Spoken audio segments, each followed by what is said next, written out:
And we're In Oklahoma, live at on least the beat us. stream, But and we are live on radio in 5, 4, 3.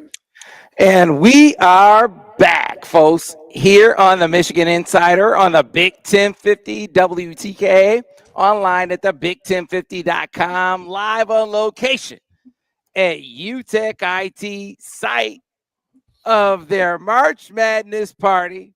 We are here every single year because our good friend Kevin Van Cannell, he's adopted us after he spurned Ohio State because he hates them. He hates everything about the Buckeyes.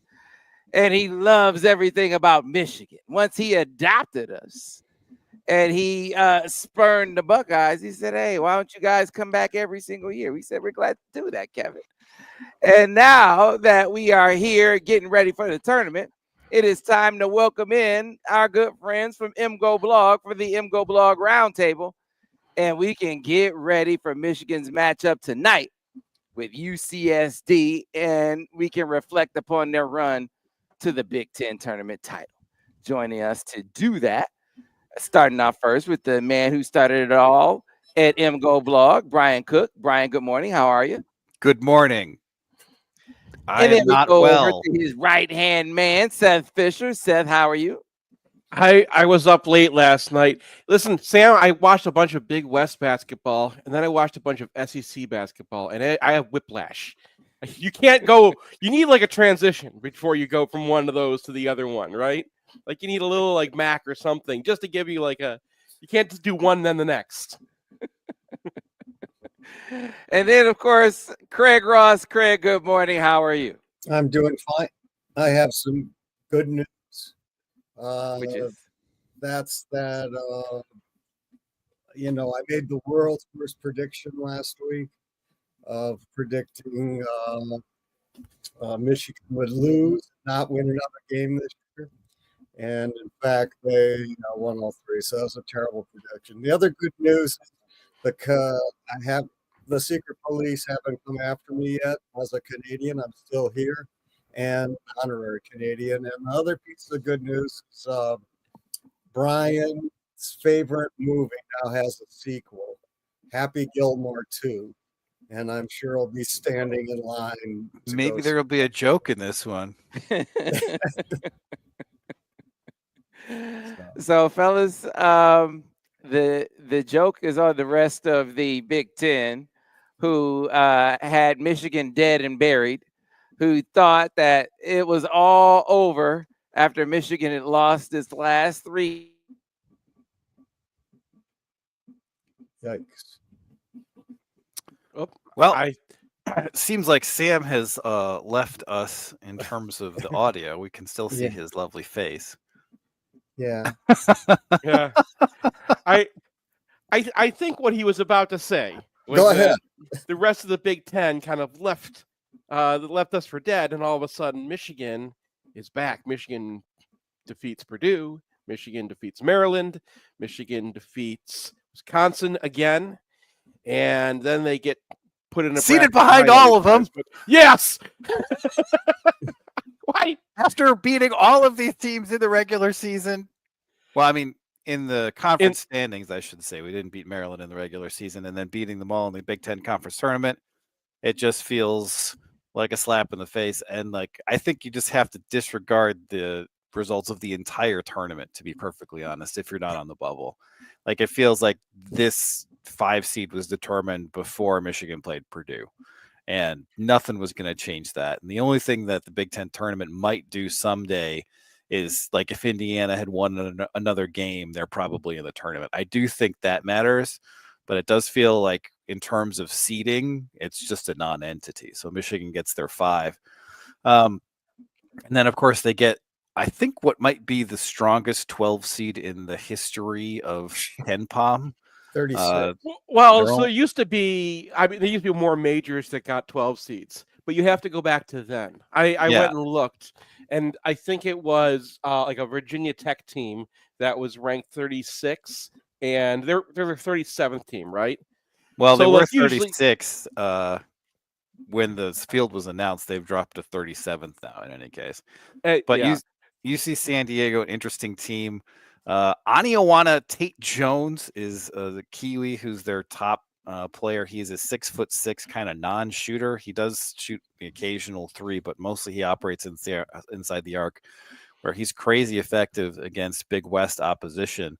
But I mean, the matchup here is going to be really interesting because Norton Kapik, who's nominally their big at 6'8", 245, is actually much more of a perimeter player than Tate Jones. So you could actually see Vlad Golden match up against Tate Jones. And if he wants to take threes that he's uncomfortable taking, that's fine. Otherwise, Golden will, kind of lay off the guy and see if he can, make up for a 8-inch height difference. And maybe he will. I mean, the interesting thing is that they played UC Irvine, the best team they played outside of Utah State last season. They played them 3 times, and UC Irvine has a 7'1" center named Bent Lukten, who's German, and he had 3 games against them. The first 2 during the regular season, he had an efficient 23 points in both games, but they actually got a handle on him in testing. Hey, Sam, we hear you, welcome back. Sam. Oh, you can hear me now? Yes. Yeah. We were just talking about Bent Lukten. Okay, go ahead. I just wanted to make sure you can hear me. Go ahead and talk. Yeah, Sorry so we're talking about the German center from UC San Diego. So in their last outing in the Big West championship, he was only 3-6 from the floor, 4-4 from the line. They really got a handle on him after getting absolutely wrecked by him the first 2 outings. And for me, I look at this game and I do feel like this is a good UC San Diego team. I've listened to some analysis where they're like, they took on UC San Diego and their big guys, and they didn't really suffer very much. UC Irvine, yeah, they are UC Irvine. Yeah. Sorry, thank you. But the thing about UC Irvine is they have a big guy. They don't have 2 big guys, and the second biggest guy on the floor most of the time was a 6'7" power forward named Devin Tillis. And for a big chunk of the time, that guy's off the floor and they're playing basically 4 guards. So Danny Wolf is going to be a different challenge for these guys, but also they're going to be a different challenge for Danny Wolf because they have very quick hands. One of their players has one of the highest steal rates in the nation. I think it's the highest steal rate in the Hayden Gray, their point guard. And to some extent, this is because of their schedule, right? Like they played essentially nobody in the non-conference. They played and lost to Oregon State, and that was the only top 100 foe they played in the non-conference. I'm sorry, I'm looking at they didn't play Oregon State. Wrong team. Yeah, I'm looking at Irvine. So San Diego they played San Diego State and Utah State in the non-conference, both slightly outside the top 50. Lost to San Diego State, beat Utah State by 2. So they're untested against teams of Michigan's size and general stature. They haven't played a high major team really. San Diego State is kind of in the quasi high major area, but they are an interesting team. And the matchup here is going to be fascinating. And I could see it really going one of ways. Michigan turns it over 25 times against the team with the number 2 turnover rate in the country, or Michigan's size just overwhelms them. Now, Michigan did play UCLA when I think they were top 5 in turnover rate, and that game was a 19-point win at UCLA. I just kind of feel like a lot of the stuff that Michigan does really isn't dependent on the opponent. It's just dumb stuff they do. So I think it's, if Michigan keeps the shot volume relatively equal, I think that Vlad Golden and Danny Wolf are going to meet no rim protection at all. And they double the post constantly, so it's going to be a lot of kickouts. But the thing that Vlad Golden has shown over the past month is that if you double him, often he just goes up right through it. And that wasn't very effective against Wisconsin because Wisconsin plays 2 bigs. But against a lot of other teams who are bringing smaller players to him, it does work. So that's the key matchup I'm looking at. Is like if Vlad Golden getting up shots. In terms of the seeding, it's mystifying. Michigan beats Wisconsin at Wisconsin. Michigan beats Wisconsin in the tournament. Michigan finishes ahead of Wisconsin or in the regular season, and yet somehow, and Michigan has more quad one wins by 3 or 4, and yet somehow they are a 5 and Wisconsin is a 3. Makes no Now, sense. Greg There's no talking. logic or reason for that. Now, What does that mean? the problem is, or the argument has been, well, they just weren't looking at the Big Ten tournament. Okay, let's say they weren't looking at the Big Ten tournament. Uh, couldn't they then just flip where Wisconsin and Michigan are? How hard would that be to say, okay, we're putting Michigan in Wisconsin spot, and Wisconsin is going into Michigan spot? I mean, that doesn't take rocket science. Well, no, but like to do that, they would have to pay attention to the Big Ten tournament. They would have to pay some attention to something. Like, I'm not saying that shouldn't be the case, Craig. I'm just saying it for whatever reason it isn't. Yeah. Well, Yeah, my take is that they went in this mindset that everyone had before the Big Ten tournament, where you look at Michigan and go, okay, these guys, they've been playing like a 10 seed for the last couple months, right? And they got blown out by Michigan State a couple times. They got blown out at Purdue. They got beat at home by Illinois, Maryland. Like, these guys are not going to do anything. Let's put them somewhere where somebody else is going to get rewarded for their season, right? Let's put them in the way of Auburn so that it's not going to, or Texas A&M to all right. That's where I think the thinking was. Seth, I rely on you to not be Craig. hamburgers. It's all about hamburgers.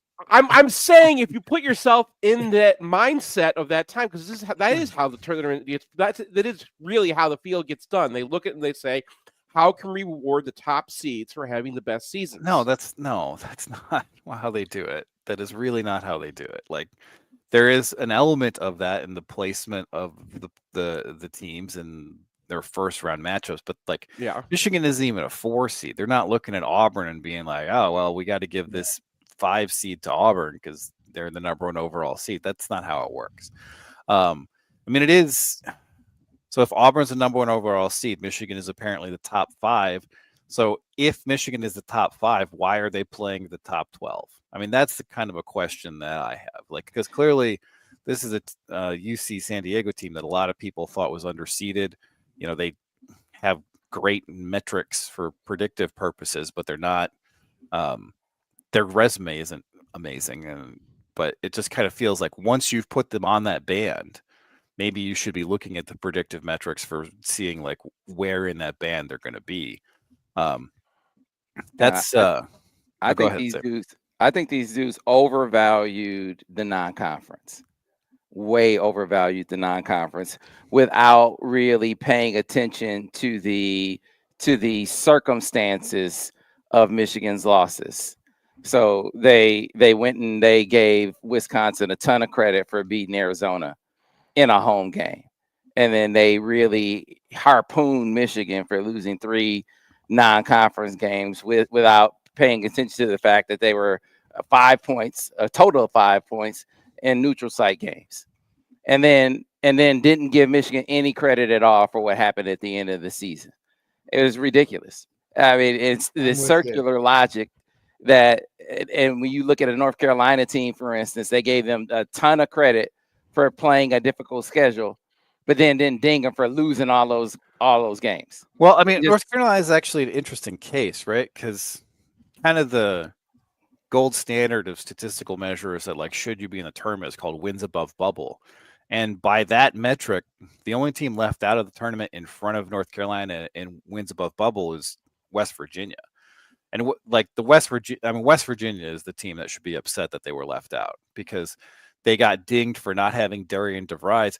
Darian DeVries hasn't played since like November. He played 8 games for West Virginia, and like they beat teams, very good teams, after he was unable to play, and they should have been in, like, flat out. So, like, to me, the team that stands out should not have been in the tournament is Texas, because Texas was 6-12 in the SEC, and they did nothing in the non-conference. Their best non-conference win is St. Joseph.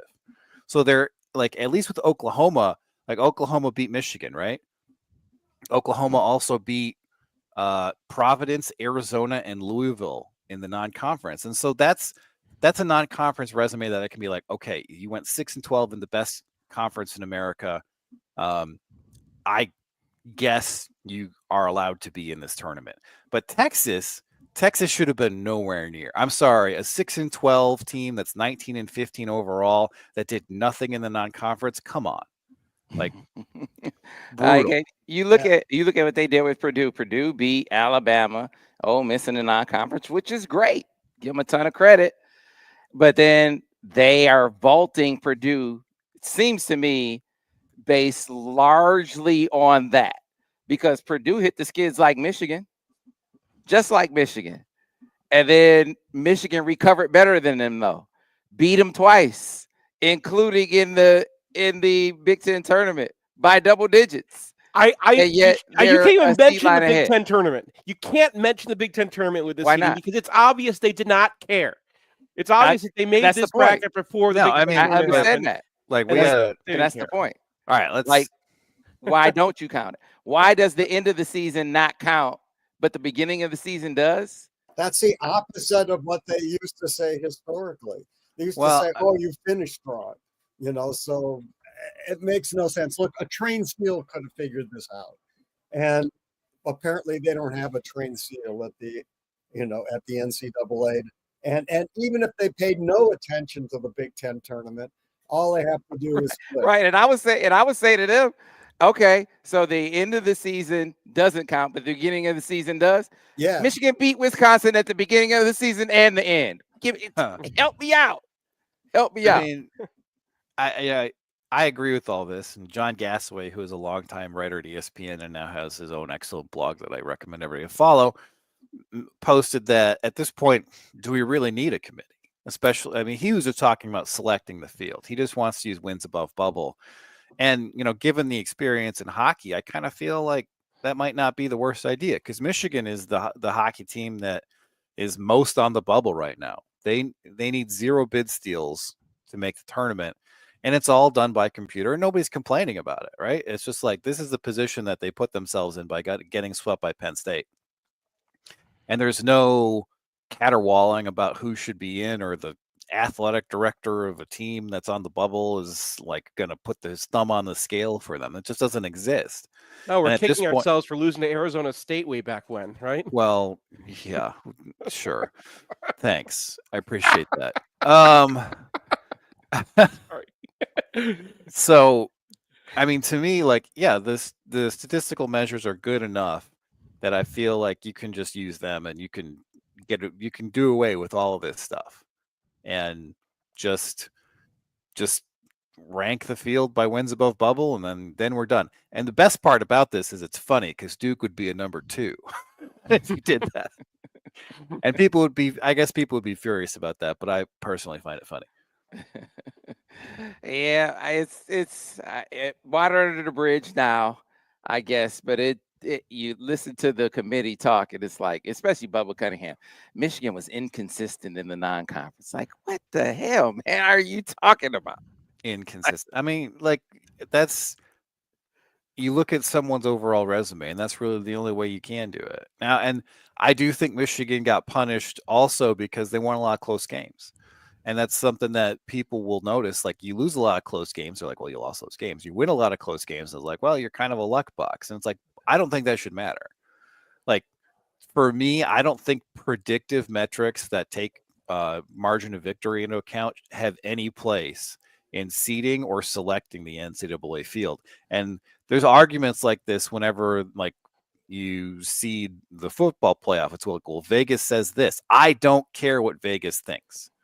Like, that's not the appropriate way to run a tournament because you play to win the game, right? And that's what we want to keep the emphasis on, is that winning and losing games is important and margin of victory isn't important.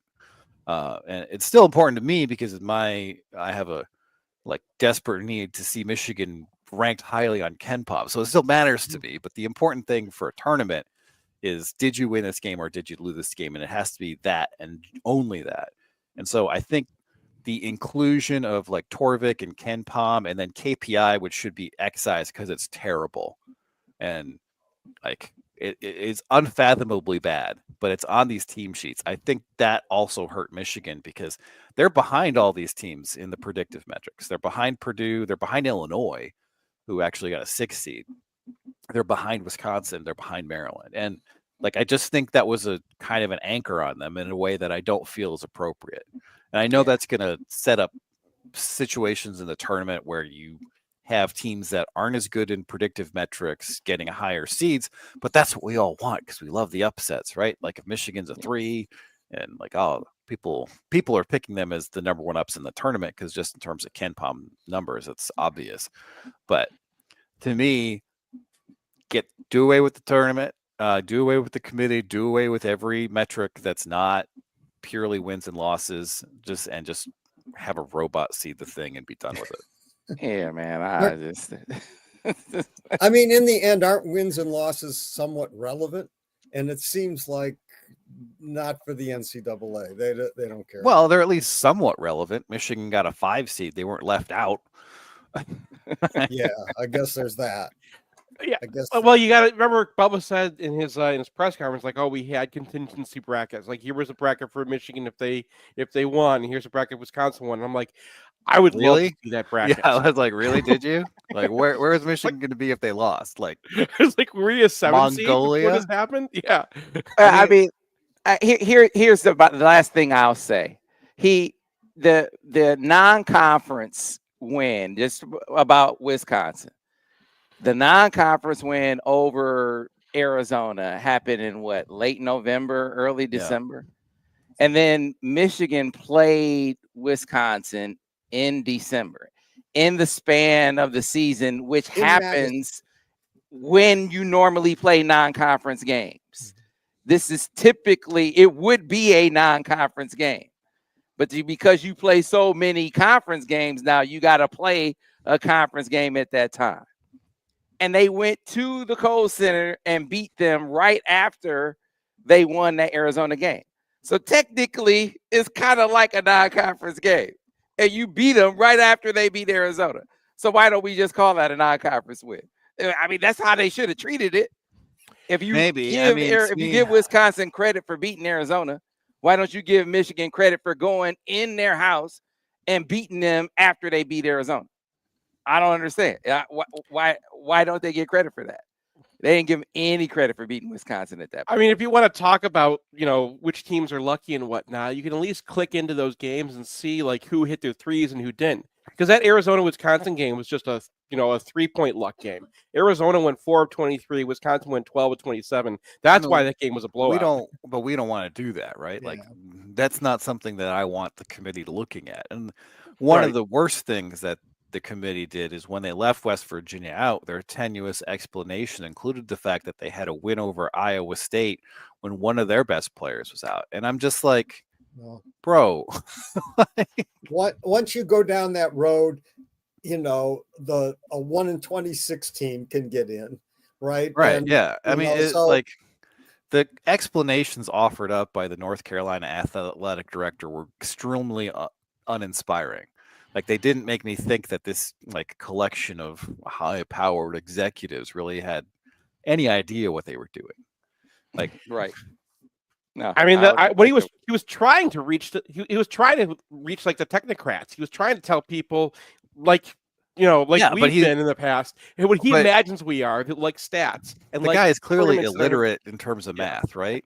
Yeah. Like there were cases that you could make, and he just didn't make any of them because he's just, he doesn't know what he's talking about.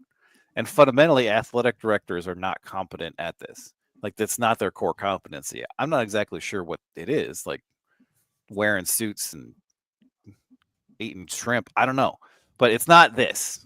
And like to have the athletic money from extremely rich people. Yeah, I mean, the athletic directors. This is not who they are. This is not like what they do, but they do it, and it shows up every year with decisions that just don't really make a lot of sense on their face. But that's all water under the bridge. So maybe we'll take a break, come back, and actually talk some basketball. Yeah, I'm right there with it. And he got his Carolina team in. He wasn't in the room. Hey, I mean, they say that. He wasn't in the room.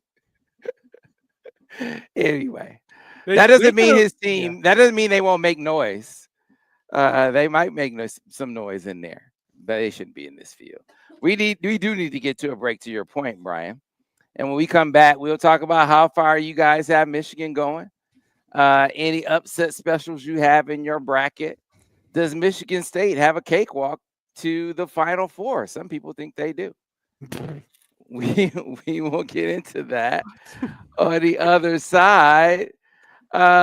Folks, before we do, listen, if you are in the market for a new vehicle, you should get on board with Brighton Ford. Why, you ask? Because Truck Month is here. Head right in there and settle into the seat of your favorite truck. Get in, take control, and drive off the lot in the truck that was meant for you.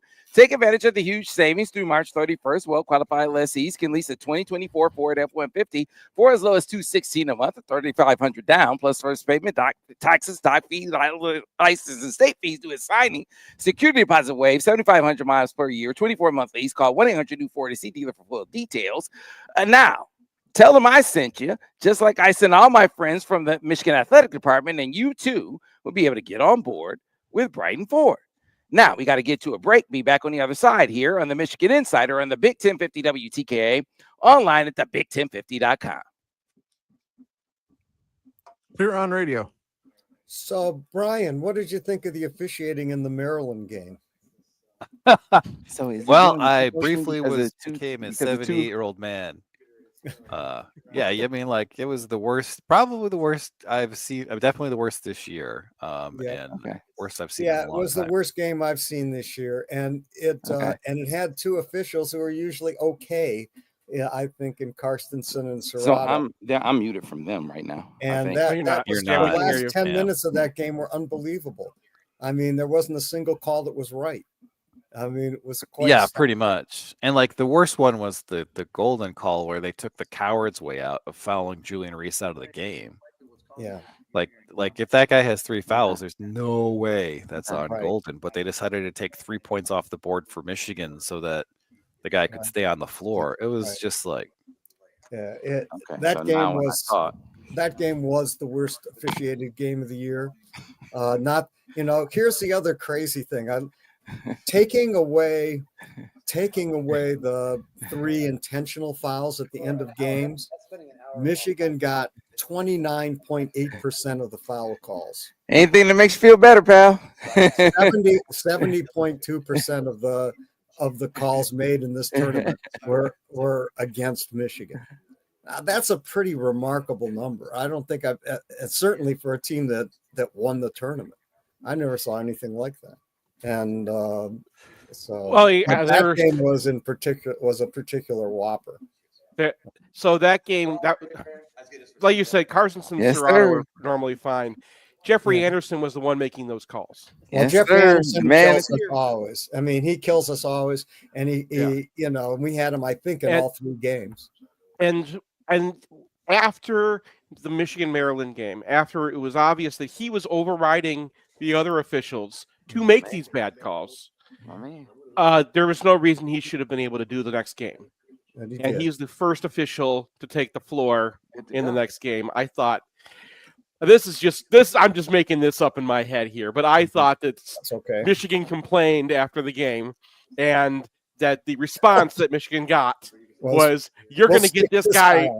We're sending him out first again. Like, you don't tell us what to do. He was one of the 3 refs in the Louisville national championship game.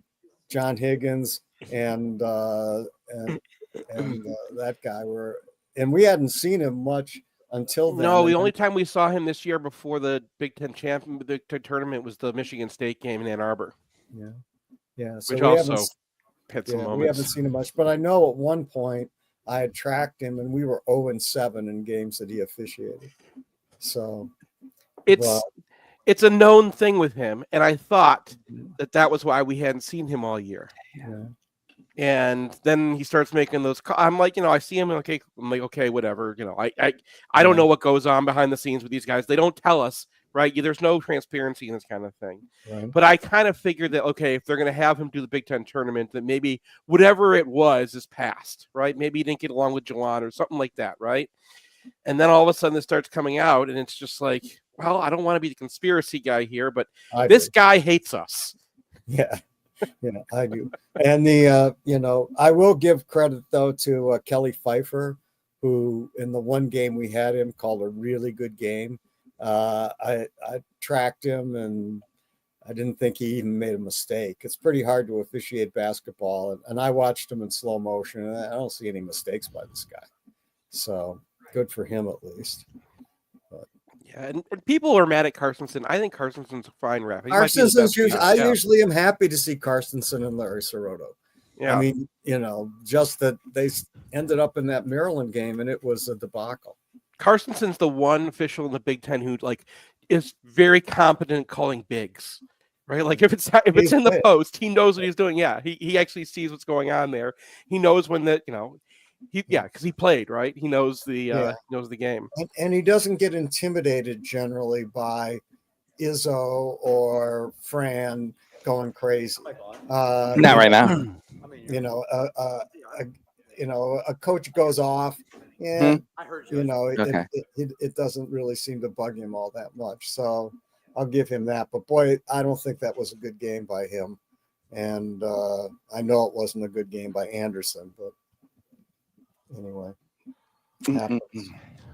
The one thing about Brian about this team we're playing, San Diego. We're good to go, Ms. How long till we're back on radio? They are second in the country in creating turnovers. All right, great.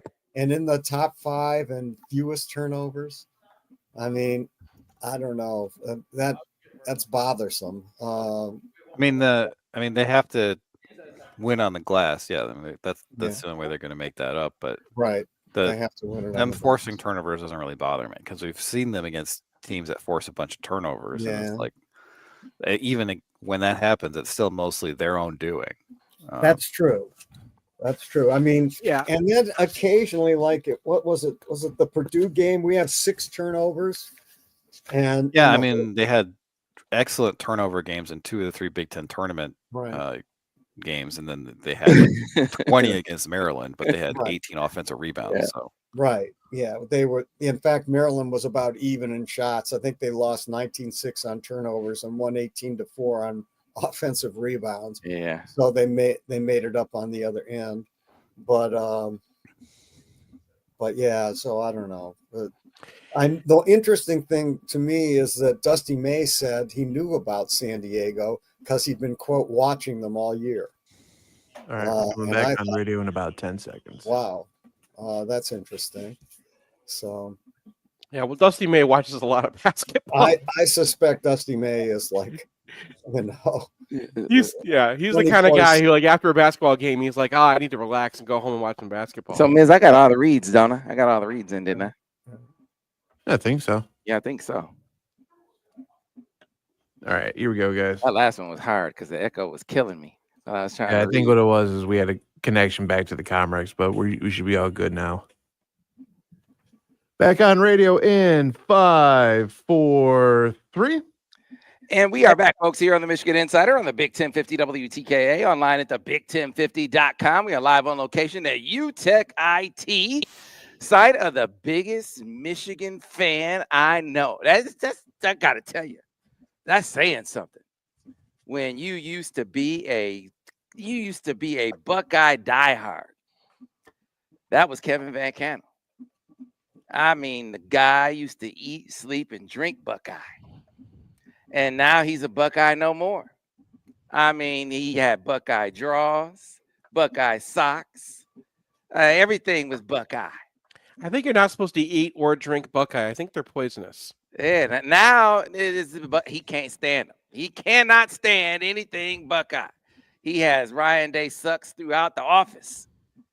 I got to tell you, he came in, he said, Sam, Ryan Day, he could not win a championship until he didn't have to play Michigan anymore. I said, I know. I understand. I mean, Sam, peek that license plate right there over your shoulder, man. Look at that right there. I took it off his door. I took it off Kevin Van Cannell's door. Beautiful. The state Well, of Ohio.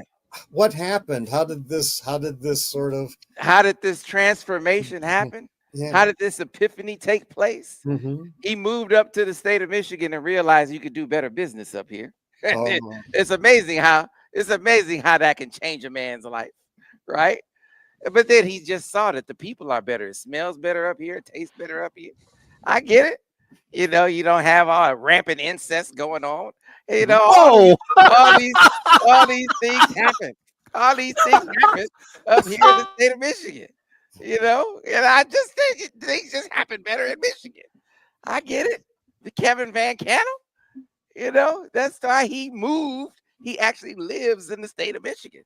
And did you know the movie Toxic Avenger is based on the state of Ohio? Did you know that? Yeah. Well, That's yeah. where the inspiration for the movie Toxic Avenger, the state of Ohio. You ever seen Yeah. that movie? The Cuyahoga River caught on fire.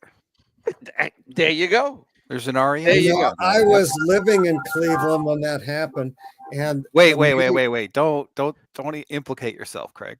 No, I just no, but You have a Fifth Amendment right. I didn't set the river on fire. However, the mayor at the time, Ralph Perk, who was generally known in the town as Ralph Jerk, blamed outside agitators when it was Yeah. in fact that the river was so damn polluted. There was a billion ways it could catch on. I mean, fire. it's like if a river is on fire, you can't like blame Ann Arbor for that. Like that's you, They buddy. tried. Yeah, the mayor Like tried. when we go down to the Huron and throw a match into it, nothing happens. Doesn't catch on fire. I love when I come over here. I always have such a great time. All right, let's talk about some basketball, fellas.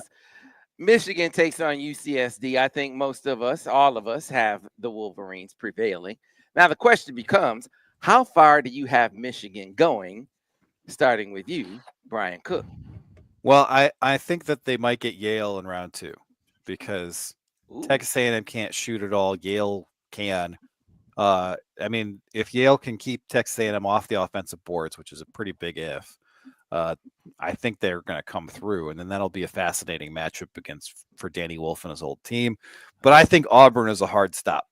I just haven't seen them play at the level where I think that they're going to be able to take on a team like Auburn. Like you have Johnny Broom, who's a guy who can go head to head and with Vlad, no problem.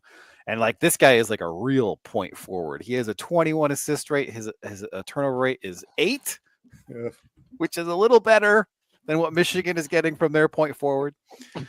So I feel like at this point, house money, right? Like even if they lose in the first round, they drew a really tough opponent. They're hanging a banner. They were 5 seed. That's a great year 1. But I think Sweet 16 is what I'm hoping for, and then anything else is gravy. That'd be interesting. So Danny gets Yale and Trey gets Auburn. That'd be it could happen. Yeah. Wow. All right. Seth, how far do you have Michigan going? See, the thing about Texas A&M is no, they don't hit shots, but they do rebound the way that Illinois does, where like they're shooting in order to have their guards go and just like knock you out of the way and grab those rebounds, which is going to be tough on Yale. The other thing Texas A&M does is they just screw around all game. I don't know why I was doing this to myself last night, but I was watching a bunch of Texas A&M basketball, and every game they're just terrible all game, and then all of a sudden they just hit a bunch of shots at the end. They're the Iowa of basketball. Yes. Like they rely on Cooper DeJean punt returns for all their scoring.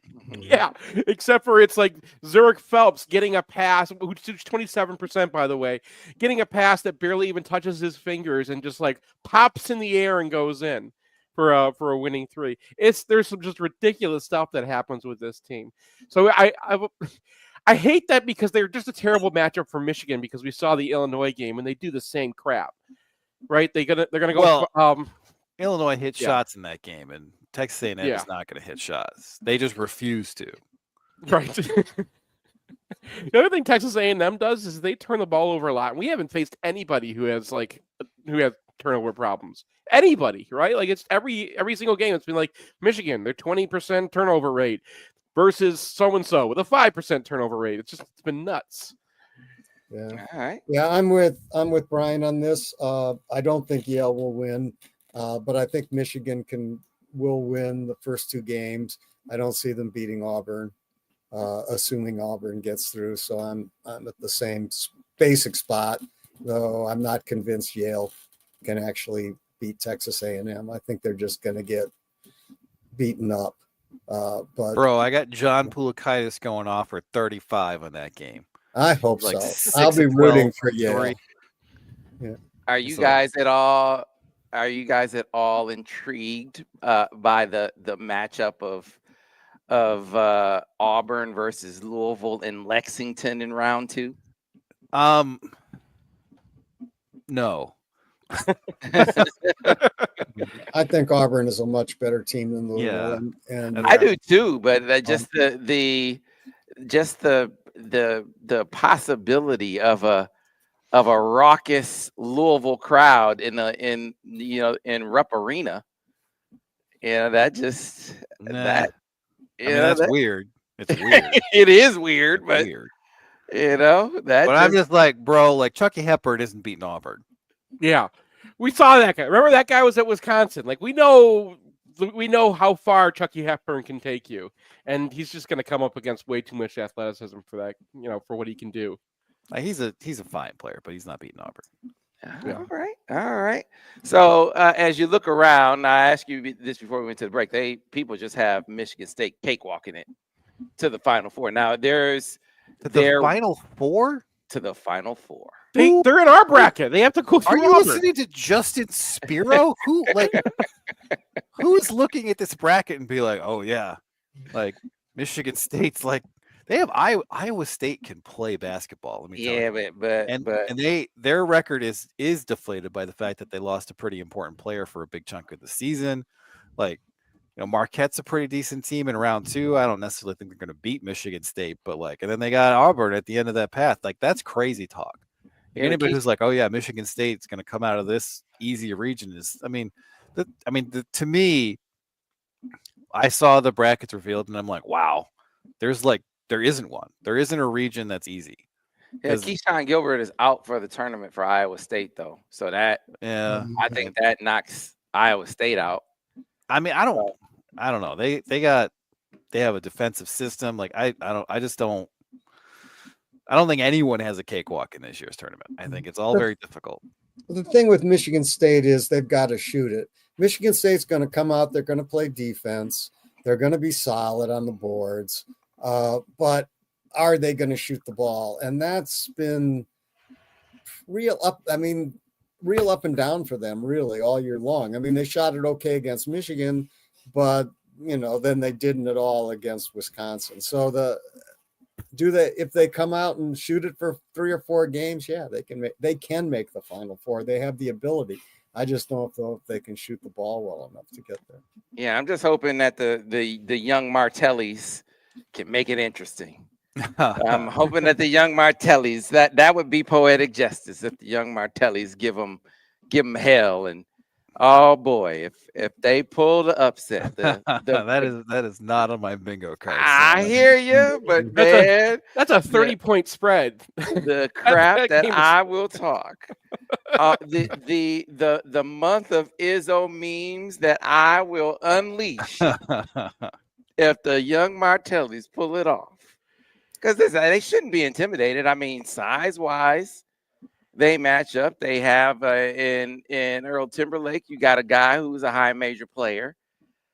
Hey, look, hey man, it would be poetic justice. Not saying it will happen, but boy, oh boy, I just saw my God.